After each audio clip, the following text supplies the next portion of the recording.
Hello everyone, welcome back to my channel. मी अश्विनी. आपण घेऊन आलेलो आहोत गणित सिरीज मध्ये आपला टॉपिक चालू आहे शेकडेवारी.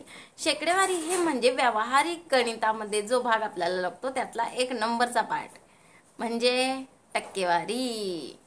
शेकडेवारीमध्ये आपण सगळं बेसिक त्याच्यामध्ये बघितलेलं आहे आणि शेकडेवारीच्या शाब्दिक उदाहरण भाग 1 चा व्हिडिओ सुद्धा आपण बनवलेला आहे. तो व्हिडिओ बघितल्यानंतरच हा व्हिडिओ तुम्ही बघा आणि यामधले कोणती गणित अडचण करत असतील, जर एखादी कॉन्सेप्ट नसेल समजली, एखादं गणित सोडवताना काही अडचण आली असेल तर ते तुम्ही मला कमेंट्स मध्ये नक्की सांगा. ठीक आहे, वेळ न घालवता चला चालू करूयात. Let's get started. बघू. ठीक आहे, 6 नंबरचं 10% चे 20% चे 30 किती? किती सोपं उदाहरण आहे बघा. 10% चे 20% चे 30 किती? 10% म्हणजे काय, फक्त लिहायचं, उत्तर आपोआप मिळते. 10% म्हणजे काय, 10/100. चे म्हणजे गुणिले. 20% म्हणजे 20/100. चे म्हणजे गुणिले.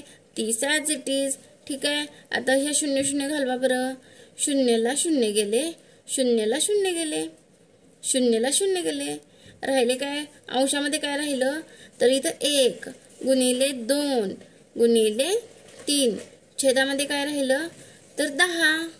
ओके, 3 दोणे बेके बे 5 असं चालते बघा. 3/5. उत्तर आलं आपलं 3/5. मग हे आपण ह्याला संक्षिप्त रूप कसं देणार तर भागाकार केल्यानंतर 5 0 पॉइंट, मग इथं एक 0 घेतला. 5 सख्ख 30, 0.6. हा भागाकार केल्यानंतर 0.6 उत्तर येते.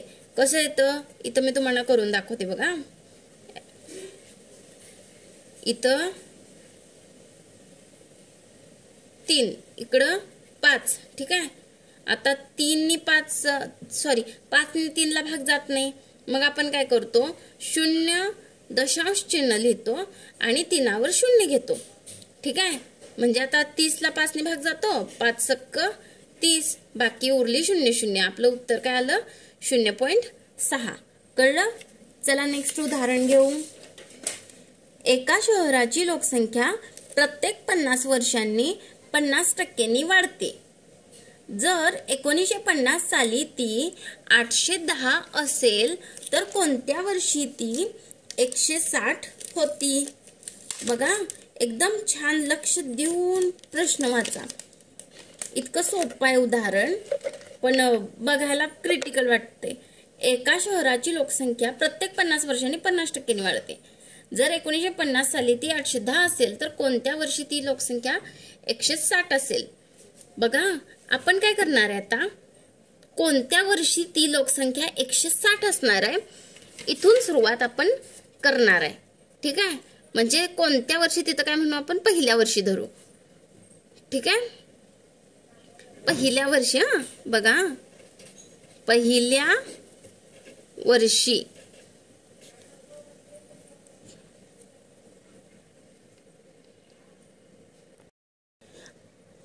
आपण हे उदाहरण कसं सोडवतोय बघा. पहिल्या वर्षीची लोकसंख्या x मानू, बरोबर, x मानू. ठीक आहे, मग x बरोबर किती आहे आपलं 160. लक्ष देऊन बघा. पुढच्या 50 वर्षानंतर, पुढच्या 50 वर्षानंतर 160 चे 50%. हा, 160 चे 50% किती आहेत 80. ठीक आहे, आता हे 50% वाढते. मग पुढच्या 50 वर्षानंतर 50% वाढते. म्हणजे बघा, x अधिक 50 म्हणजे 100व्या वर्षी किती होती 160 होती. मग त्या x अधिक 50 म्हणजे 50 वर्षानंतर ती लोकसंख्या किती जाणार? 160 चे 50% वाढणार, म्हणजे 160 चे 50% 80 असणार आहे. आणि अगोदरची लोकसंख्या 160, 160 अधिक 80 बरोबर 240. म्हणजे x अधिक 50व्या वर्षी लोकसंख्या किती असणार? तर 240 असणार. ठीक आहे. मग त्यानंतर आता परत पुढच्या 50 वर्षानंतर म्हणजे कसं आपण ते गृहीत धरणार? तर x अधिक 100, x अधिक 100व्या वर्षी कसं होणार? 240. बघा म्हणजे आता x अधिक 50व्या वर्षी किती होती लोकसंख्या? 240. ठीक आहे.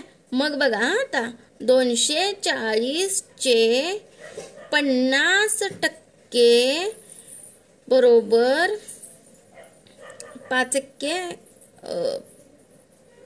5-20 0 5 दोन्ही 10 2 12 म्हणजे 120. म्हणजे 240 अधिक 120 किती आले? तर 360 आले. म्हणजे x नंतरच्या 100व्या वर्षी लोकसंख्या किती राहणार? तर 360. ठीक आहे. आपल्याला हे कधीपर्यंत करायचं आहे? जोपर्यंत आपण 1950 साली हे कधीपर्यंत करायचं आहे? तर 1950 साली 810 लोकसंख्या येऊपर्यंत करायचं आहे. तरच आपल्याला कळणार की 160 लोकसंख्या कोणत्या वर्षी होती. ओके. बघा पुढे आता 50-50 वर्ष वाढवत जायचं. आता x अधिक 150, x अधिक 150व्या वर्षी लोकसंख्या किती असणार? तर 360 चे 50% म्हणजे 180. ठीक आहे. म्हणजे 360 अधिक 180 बरोबर 540. म्हणजे x अधिक 150च्या वर्षी लोकसंख्या किती असणार? तर 540. ठीक आहे. मग आता बघा 540 काय आपल्याला गाठत नाही. मग अजून पुढे 50 वर्ष वाढवून बघू. x अधिक 200 बरोबर 540 चे 50%. 540 चे 50% किती येणार? तर 270. ठीक आहे. म्हणजे 540 अधिक 270 बरोबर 810. हा मिळाली बघा आपल्याला संख्या 810. आता बघा आलं. म्हणजे x अधिक 200व्या वर्षी लोकसंख्या किती असणार? 810. पण आपल्याला गणितामध्ये प्रश्नामध्ये माहिती काय दिलेली आहे? 1950 साली ती 810 होती. ठीक आहे. बघा म्हणजे 1950 बरोबर 1950 बरोबर x अधिक 200 म्हणजे x अधिक 200व्या वर्षी 810 होती. आणि प्रश्नात काय दिले? 1950व्या वर्षी 810 होती. मग आपण 1950 बरोबर x अधिक 200 लिहू शकतोय. ठीक आहे. मग आता आपल्याला x ची किंमत काढायची आहे. मग x एका बाजूला ठेवलं बरोबर. आता हे 1950 आहे तसं आणि हे अधिक 200 आहे बरोबर. चिन्हाच्या या बाजूला गेल्यानंतर वजा 200 होणार. 1950 वजा 200 म्हणजेच x बरोबर 1750 बरोबर काय? म्हणजे 1750 साली लोकसंख्या 810 असणार. म्हणजे 1750 साली लोकसंख्या 160 असणार. बघा कन्फ्यूज होऊ नका. 1950 साली आपल्याला 810 ही लोकसंख्या आलेली आहे. आपल्याला फक्त कोणत्या वर्षी 160 होती हे काढायचं आहे. कोणत्या वर्षी 160 होती? तर x व्या वर्षी 160 होती. x व्या वर्षी 160 होती. म्हणून आपण शेवटी x ची किंमत काय काढली? 1750. म्हणजे 1750 साली लोकसंख्या 160 असणार. कळलं? बघा अजून एकदा बघा व्यवस्थित गणित कसं सोडवलेलं आहे. फक्त ही माहिती महत्वाची आहे. पहिल्यांदा आपण काय केलं? ज्या वर्षी लोकसंख्या 160 होती त्या वर्षाला एक्स सपोज केलं, एक्स मानलं, आणि जोपर्यंत आपली लोकसंख्या 810 येत नाही तोपर्यंत ते गणित आपण सोडवत गेलो. ठीक आहे. चला पुढचं उदाहरण बघू. एका शाळेत 60 मुली आहेत. जर त्या शाळेत विद्यार्थ्यांची एकूण संख्या 950 असेल तर त्या शाळेतील मुलांची संख्या किती? बघा, एका शाळेत 60 मुली आहेत. विद्यार्थ्यांची टोटल संख्या किती आहे? 950.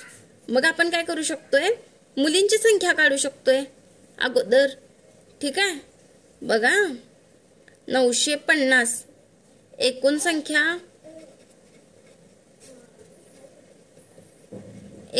किती आहे? 950. मग 950 चे 60% काढायचे. बघा, शून्याला शून्य गेले, शून्याला शून्य गेले. मग काय आलं उत्तर आपलं? 95 गुणिले 6 बरोबर 570. म्हणजे 570 हा झाला मुलींचा आकडा. हा, मग तर आपल्या प्रश्नात काय दिलंय? शाळेतील मुलांची संख्या काढायची आहे. 570 हे आपलं उत्तर नाही आहे. आपल्याला उत्तर काय काढायचं आहे? मुलांची संख्या काढायची आहे. म्हणजे 570 हे काय झालं? मुलींची संख्या झाली. मुलींची संख्या. मग मुलांची संख्या काढायला आपण वजाबाकी करू शकतो. ठीक आहे. बघा, 950 वजा 570 बरोबर 380. म्हणून त्या शाळेत 380 मुले असतील. कळलं? सोपं आहे. फक्त एकूण संख्या आपल्याला दिलेली आहे. फक्त 60 ही मुलींची टक्केवारी दिलेली आहे आणि संख्या काढायला सांगितल्या ती मुलांची संख्या काढायची आहे. इथं चुकायचं नाही, तर कन्फ्यूज व्हायचं नाही. नेक्स्ट उदाहरण बघू. एका विक्रेत्याने एक वस्तू 1000 रुपयाला विकली. त्यामध्ये त्याला 400% नफा झाला. तर त्या वस्तूची मूळ किंमत किती असेल? बघा, एका विक्रेत्याने एक वस्तू 1000 रुपयाला विकली. हा, त्यामध्ये त्याला 400% नफा झाला. तर त्या वस्तूची मूळ किंमत किती आहे असं विचारले. बघा, मूळ किंमतला आपण काय करणार आहे आता सांगा बरं तुम्हीच. मूळ किंमत म्हणजे आपण मानणार आहे एक्स. ओके, मूळ किंमत एक्स मानू. मग आता बघा, मूळ किंमत एक्स मानल्या. ठीक आहे. आता विक्रेत्याने ती वस्तू 1000 रुपयाला विकलेली आहे आणि 1000 रुपयाला विकल्यानंतर त्याला फायदा काय झालाय? तर 400% नफा झालाय. हा, बघा, एक्स ही किमतीचं जर आपण 400% हे केली, विकली. हा, मूळ किमतीचे 400% काढल्यानंतर त्याला 400% ही नफ्याची किंमत आहे. 400%नी त्यानं विकलेलं नाही आहे. 400% ही नफ्याची किंमत आहे. म्हणजे आपल्याला इथं मी साईडला लिहिते, नफा कसा मिळतो? जर आपल्याला विक्री किंमत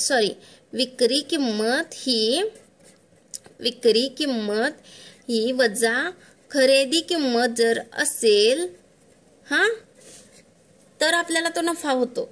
हा, मग या गणितामध्ये मूळ किंमत म्हणजेच खरेदी किंमत असं त्याने डिनोट केलेलं आहे. आणि विक्री किंमत ती काय असणार आहे? 1000 असणार आहे. ठीक आहे. विक्री किंमत 1000 आहे आणि मूळ किंमत म्हणजेच खरेदी किंमत आहे. हा, म्हणजे 1000 वजा एक्स म्हणजे हा झाला आपला नफा. सॉरी, हे इथंच लिहायला पाहिजे होतं, पण ठीक आहे, असू दे. नफा बरोबर किती आहे? 1000 वजा एक्स. हा झालाय आपला नफा. हे सूत्र लक्षात ठेवा. नफा तोट्याचे आपण व्हिडिओज टाकणार आहोत, पण आता लक्षात ठेवा, नफा बरोबर विक्री किंमत वजा खरेदी किंमत. मग विक्री किंमत काय आहे? 1000 आहे. 1000 रुपयाला त्यांना वस्तू ती विकलेली आहे. आणि खरेदी किंमत म्हणजे काय? मूळ किंमत. आणि मूळ किंमत आपण या गणितामध्ये एक्स मानलेली आहे. ठीक आहे. मग नफा काय झालाय? 1000 वजा एक्स हा आपला नफा आहे. आणि गणितामध्ये काय दिलेलं आहे आपल्याला 400% नफा दिलेला आहे. 400% मूळ किमतीवरचा नफा दिलेला आहे. म्हणजे आपल्याला इथलं उत्तर दिलेलं आहे की 1000 वजा x हे आपल्याला उत्तर दिलेलं आहे. ठीक आहे. आता हे गणित आपल्याला सोडवायचं आहे. ठीक आहे. हे शून्याला शून्य गेले, शून्याला शून्य गेले. इकडची टर्म काय राहिली 4 आणि x म्हणजे 4x असंच राहिलं. ठीक आहे. बरोबर. इकडं काय राहिलं आहे असं 1000 वजा x. तर आपण काय करू वजा x या बाजूला आहे, या बाजूला घेताना अधिक x घेऊ. 4x अधिक x बरोबर 1000. ठीक आहे. 4x आणि x म्हणजे किती आहे, ह्याला सहगुणक असतोय तो 1 असतोय. हे x हे चल आहे आणि याला जे सहगुणक जोडून असतोय तो काहीच जर नसेल तर तो x असतो. ठीक आहे. 4 आणि 1 5 म्हणजे इकडं काय झालं 5x बरोबर 1000. x आता इकडं गुणाकारामध्ये आहे, या बाजूला गेल्यानंतर काय होणार भागाकारामध्ये जाणार. म्हणजे 1000 भागिले 5 म्हणजेच x बरोबर किती 200. म्हणजे त्या वस्तूची मूळ किंमत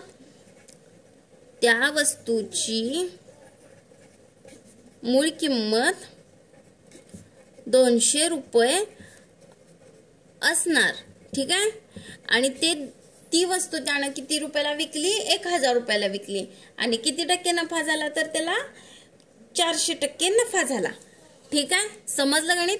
इथं लक्षात घ्या, इथं आपल्याला 400% नफ्याची किंमत दिल्या, मूळ किमतीवर 400% नफ्याची किंमत दिल्या.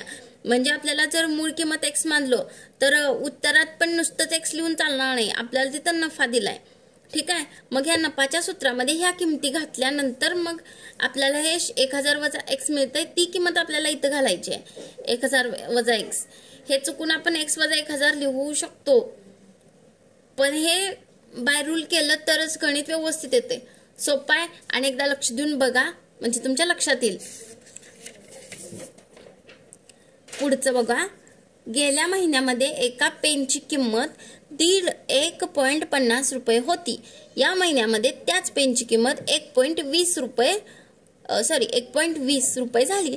तर त्या पेनची किंमत किती टक्क्यांनी घटली. बघा, गेल्या महिन्यात पेनची किंमत 1.5 रुपये होती आणि आता काय झाली 1.20 म्हणजे 30 पैशांनी ती किंमत घटलेली आहे. हा, मग ती किती टक्क्यांनी घटली असं विचारलेलं आहे. आपण सोडवायला घेऊ. कमी झालेली किंमत. कमी झालेली किंमत कशी काढणार तर अगोदर 1.50 वजा 1.20 बरोबर हे दशांश चिन्हाची वजाबाकीची गणित सोडवायचं. ठीक आहे. आपल्याला काय मिळतं 0.30. ठीक आहे. म्हणजे 0.30 पैसे 30 पैसे आणि 0.30 लिहिलं तर काय लिहायचं आपण रुपये, म्हणजे 0 रुपये 30 पैसे असं ह्याचं वाचन होणार. ठीक आहे. 30 पैशांनी त्याची किंमत घटलेली आहे. आपल्याला काय विचारलंय किती टक्क्यांनी घटलेली आहे. म्हणजे किती. आता ही किंमत आपल्याला शेकडा किती टक्क्यांनी घटलेली असं काढायचं आहे. मग आपण बघा कसं लिहितो 1.50 म्हणजे आपलं काय झालंय हे 1.50 वर म्हणजे मूळ किमतीवर आपण काय करणार आहे मूळ किमतीवर शेकडा म्हणजे तिथं x मानणार आहे. शेकडा किती टक्क्यांनी घटली तर कितीची किंमत आपल्याला काय मिळालेली आहे 0.30. लक्ष द्या. इथं दशांश अपूर्णांकांची बेरीज वजाबाकी गुणाकार भागाकार या सगळ्याच गोष्टी इथं लक्ष देऊन बघायला पाहिजेत. 1.50 गुणिले x/100 बरोबर 0.30 हे गणित आपल्याला आता सोडवायचं आहे. ठीक आहे. आता x एका बाजूला ठेवून बाकी सगळ्या किमती एका बाजूला घेणार आहोत आपण. म्हणजे इथं मी x लिहिते. x बरोबर हे 0.3 आहे असं अंशामध्ये 0.30. ठीक आहे. आता गुणिले छेदामध्ये 100 आहे. इकडे गेल्यानंतर अंशामध्ये तो 100 घेते. ठीक आहे. त्याच्यानंतर आता 1.50 इथं अंशामध्ये आहे. ठीक आहे. या बाजूला गेल्यानंतर काय जाणार छेदामध्ये जाणार म्हणजे 1.50. आता बघा दशांश चिन्हांचा खेळ बघा आता कसा होतोय. आता मी काय करणार आहे, हे 3चं दशांश चिन्ह काढणार आहे. मग 3चं दशांश चिन्ह काढायचं आहे आपल्याला आणि इथं 1.5 हे पण दशांश चिन्ह आपल्याला काढायचं आहे. पहिला काय करू, पहिला ह्या दोघांचा गुणाकार करू. मग जर दोन संख्येमध्ये एकाला जर दशांश चिन्ह असेल तर काय करायचं, त्यांचा गुणाकार करायचा. गुणाकार केल्यानंतर किती घरं दशांश चिन्ह आहे ते घरं द्यायचं. ठीक आहे, इथं साईडला घेते मी 100 गुणिले 0.30 असं आहे हे. ठीक आहे, 100 गुणिले 0.30. मग आता हे गुणाकार केल्यानंतर काय येणार तर 30 आहे असं. ठीक आहे, आणि हे याच्यावरचे हे 2 शून्य तुमच्या लक्षात आलं काय बघा, 30 आहे असं लिहिलं आणि हे गुणिले 100चे 2 शून्य इकडे मी दिले. आता दशांश चिन्ह देताना मला आता याला 2 घरं दशांश चिन्ह आहे म्हणून इकडे पण मला 2 घरं दशांश चिन्ह द्यायला पाहिजे, 1 आणि 2. ठीक आहे, इकडे बघा 1 आणि 2 म्हणजे इथं मी दशांश चिन्ह देणार. म्हणजे या पदाचं उत्तर काय आलं तर 30 हे उत्तर आलं. 30/1.50 असं हे उत्तर आलं. आता बघा छेदामध्ये जर दशांश चिन्ह काढायचं असेल तर अंशामध्ये तितकेच शून्य वाढवायचे आणि जर गुणाकारामध्ये दशांश चिन्ह असेल तर तो गुणाकार पूर्ण करायचा आणि त्यानंतर किती घरामध्ये दशांश चिन्ह आहे तेवढी घरं सोडून दशांश चिन्ह द्यायचं. आता आपल्याला काय करायचं आहे तर छेदातलं दशांश चिन्ह काढायचं आहे. मग काय करणार आपण, अंशामध्ये ते दशांश चिन्ह 2 शून्यांनी वाढवणार. म्हणजे आता हे 2 घरं आहेत तर अंशामध्ये परत 2 घरं, 30 आणि 2 घरं बघा 1 2. ठीक आहे, छेद आता हे दशांश चिन्ह गेले म्हणजे 150. कळलं नसेल तर सांगा, मी परत त्याचा सेपरेट व्हिडिओ अपलोड करते. आता हा भागाकार करायचा, 0 ला 0 गेले, 15 × 15 15 2 30 म्हणजे आलं उत्तर 20%. ठीक आहे, म्हणजे बघा पेनची शाब्दिक उदाहरणे खाली लिहू. मग पेनची किंमत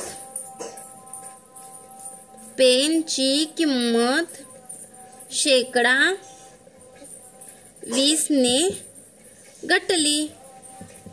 किती सोपं आहे बघा, लक्षात आलं काय बघा. या गणितामध्ये दशांश चिन्हांची बेरीज वजाबाकी, इथं बेरीज वजाबाकी झाली, गुणाकार झाला, भागाकार झाला, सगळ्या क्रिया एकाच ठिकाणी घडलेल्या आहेत.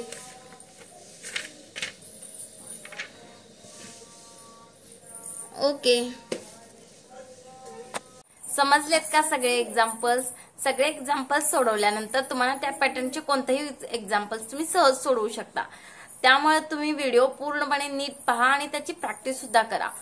ओके, तुम्ही हा व्हिडिओ पूर्णपणे इथपर्यंत पाहत आला आहात त्याबद्दल तुमची मी खूप खूप कृतज्ञ आहे. आणि like share subscribe my channel. Bye bye.